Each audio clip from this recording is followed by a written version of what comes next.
Good evening, Exiles. So Sarah's doing her first prepper kitchen cooking video here, and she's making like a low carb goulash. So I'm gonna move the camera around so you can see what she's doing.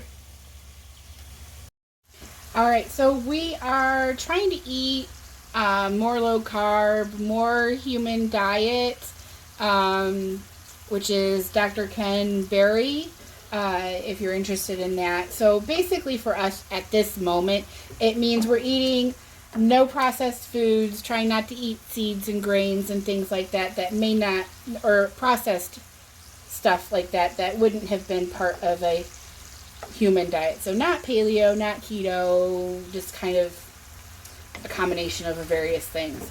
So what I've started off doing here is browning a pound of ground beef, and you can have it already canned, cooked and canned. You can have it from frozen, or this I just happen to have in the refrigerator. So that's browned, and we're going to add to that a can of fire roasted diced tomatoes. Maybe not the whole can, and whatever we don't use, we can dehydrate and add to salads and things like that later. So we're not wasting anything. Sometimes it just depends on how I feel for how much I cook, or how many tomatoes I add. And we'll just add the whole can this time. And give it a stir. And then since we're not eating processed grains, we're not going to eat noodles, which is normally macaroni is part of a this type of goulash. So we are simulating our noodles with green, or in this case, a sweet pepper. And orange and yellow peppers. So I'm going to add those in so those can cook and soften.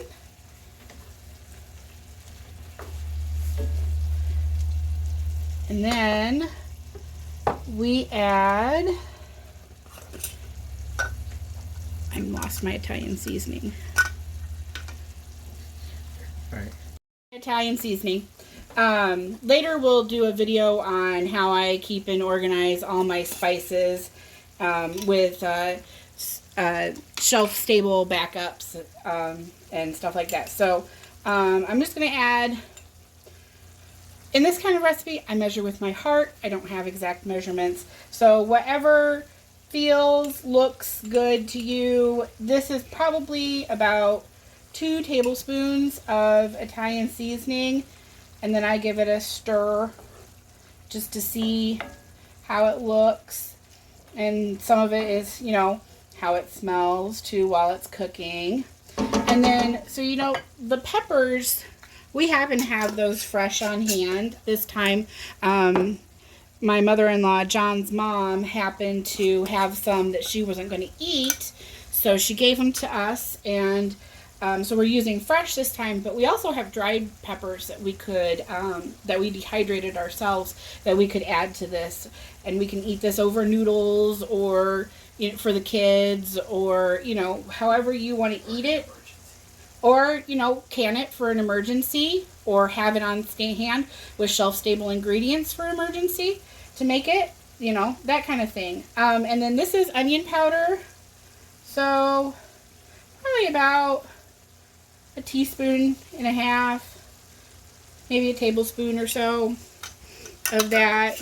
Like I said, I don't really measure a whole lot when I do this kind of cooking. I just kind of gauge it, how it feels. And then somewhere along the way, we acquired enough dried chives to last us a lifetime.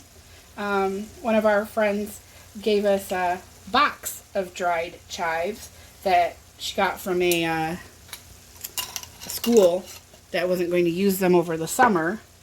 And so we have plenty of dried chives. And then some garlic powder.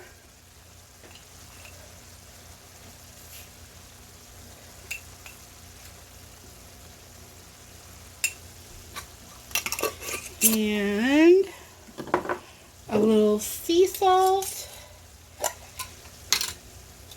This happens to be a Celtic sea salt with lots of added minerals inherent to it. This is not quite a teaspoon of it. And then we'll just do some pepper. And you could add any spices you want to this, just, whatever makes you think that sounds yummy at the time, add it. And then we're going to do some tomato juice, and obviously we're not going to use this whole thing in here. What we're going to do is pressure can the leftover juice for shelf-stable later use.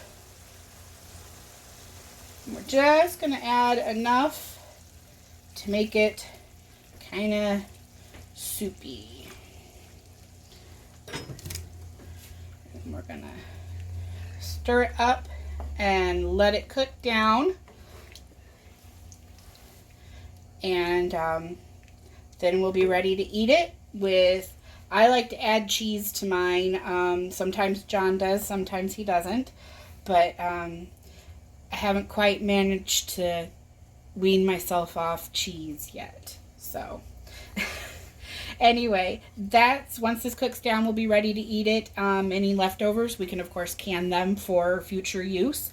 And that is our version of a more keto, more human diet goulash.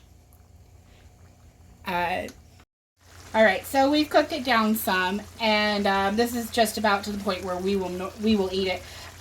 If it was an emergency situation and there was either like more people to feed, or like food was scarce for some reason because of a disaster or something, or one of us doesn't have a job, and a whole lot of reasons why we might end up needing to stretch this meal.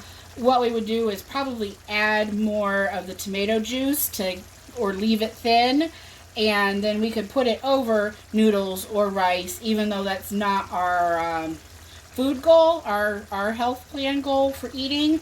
It's better to stretch the meal that way than to be hungry.